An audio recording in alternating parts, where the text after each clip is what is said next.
उसकी बात कही कि यूनिफॉर्म सिविल कोड होना चाहिए। कई लोग कह चुके हैं क्योंकि अभी जो सिविल कोड है वो कम्युनल कहीं ना कहीं है, इसलिए सेक्युलर सिविल कोड की देश को ज़रूरत है। तो देखिए, सेकुलर सिविल कोड तो इस देश का संविधान ही कहता है कि देश में सेकुलरिज्म होनी चाहिए, तो उसको फॉलो कहाँ करते हैं प्रधानमंत्री?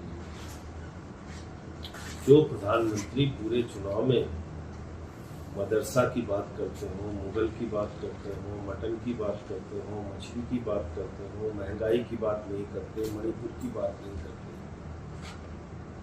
जो प्रधानमंत्री खुद देश में धर्मनिरपेक्षता के ताने बाने को बिगाड़ने में लगे हुए हैं, तो उनको तो पहले खुद धर्मनिरपेक्षता के सिद्धांतों को और संविधान के आत्मा में लिखी गई बातों को फॉलो करना चाहिए, उनकी पार्टी को फॉलो करना चाहिए। यूनिफॉर्म सिविल कोड के जरिए आप करना क्या चाहते हैं? इस देश में अलग अलग भाषा, अलग अलग धर्म, अलग अलग क्षेत्र के लोग एक साथ मिलकर रहते हैं। विविधता में एकता भारत की विशेषता है। हम यूनिटी इन डाइवर्सिटी वाले देश हैं। आप यहाँ पे भाई सिखों की शादी 4 फेरे में होती है, हमारी 7 फेरे में होती है, तो आप क्या कहना चाहते हैं कि वो भी 7 फेरे लगा के शादी करें? तो इसलिए मुझे लगता है कि हमारे देश के संविधान ने, कानून ने जो आज़ादी अलग अलग धर्मों के लोगों को दी है, वो बहुत सोच समझ के दी है। उसमें आप सिर्फ अपने राजनीतिक नफा नुकसान के लिए आपको और किसी चीज पे काम तो करना नहीं है, ना महंगाई पे, ना बेरोजगारी पे, ना शिक्षा पे, ना इलाज पे, तो आपको इन सब चीजों पे काम नहीं करना है, इसलिए आप ऐसे एजेंडा लेके आते हैं। महिला सुरक्षा को भी खास तवज्जो दी प्रधानमंत्री ने अपने भाषण में। उसके बाद चाहे वो मैटरनिटी लीव की बात रही हो या उसके अलावा जो अभी कोलकाता का इंसिडेंट बिना नाम लिए उसमें कहा कि जो भी अलग अलग राज्यों में जो घटनाएं हो जाती हैं उसमें जो दोषी हैं उनके लिए सख्त कार्रवाई होनी चाहिए, कानून होना चाहिए, ताकि किसी तो कौन बनाएगा कानून? कोलकाता की घटना निहायत ही दर्दनाक है, पीड़ादायक है, अफसोसजनक है। सोचने पर भी रूह कांप जाती है कि उस बच्ची को कितनी तकलीफ हुई होगी, उस जूनियर डॉक्टर को।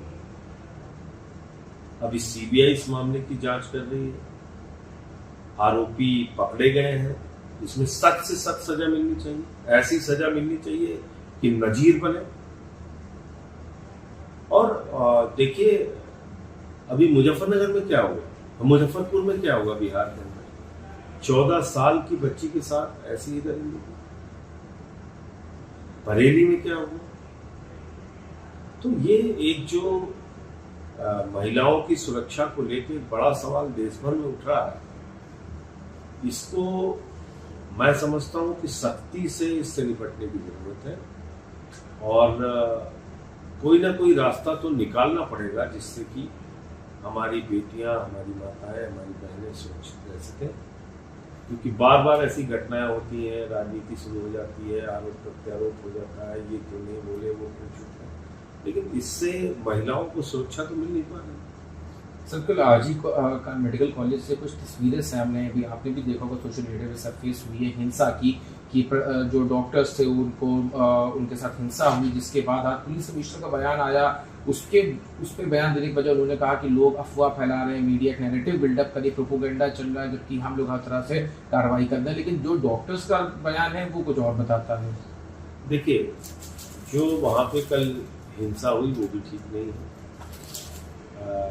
आप कार्रवाई की मांग कर रहे हैं, मैं तो कह रहा हूँ कि सख्त से सख्त कार्रवाई होनी चाहिए। सीबीआई इसमें आ गई है, जांच कर रही है इसकी, तो इसमें जल्द से जल्द फास्ट ट्रैक कोर्ट बना के सुनवाई पूरी करके उनको सजा हो, जो इसका आरोपी है उसको सजा होनी चाहिए।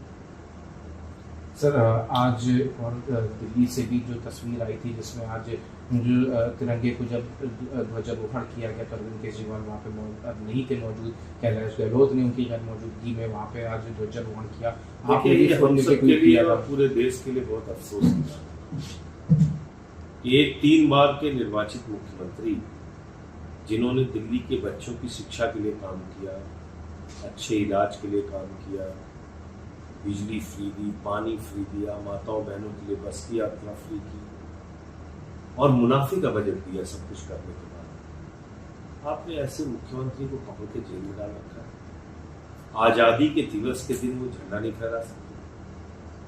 तो ये निश्चित रूप से हम सब के लिए बहुत पीड़ा का विषय है, लेकिन मैं इतना ही कहना चाहता हूँ कि तानाशाही दुनिया के किसी भी मुल्क में लंबे समय तक नहीं चल पाई और मौजूदा सरकार की तानाशाही का भी सर एक आखिरी सवाल है यूपी से जुड़ा हुआ है। यूपी में बाई इलेक्शंस एक्सपेक्टेड है, 10 सीटों के उपचुनाव होने हैं। भारतीय जनता पार्टी का कह रहे हैं कि हमारा पूरा जो चुनावी स्ट्रक्चर है वो तैयार है और हम 10 में 10 जीत हासिल करेंगे। दूसरी तरफ समाजवादी पार्टी और कांग्रेस का गठबंधन भी यहाँ पर है। आप यूथ इंडिया अलायंस का पार्ट है यूपी में, तो किस तरह से इस पूरे चुनाव को देखते हैं? नहीं, मुझे लगता है बहुत अच्छा और दिलचस्प चुनाव होगा। हालांकि जो बाई इलेक्शन होते हैं उसमें सत्ताधारी दल तमाम संसाधनों का दुरुपयोग करते हैं, लेकिन मैं उम्मीद करता हूँ कि ये जो 10 सीटों के चुनाव होंगे इसके अच्छे परिणाम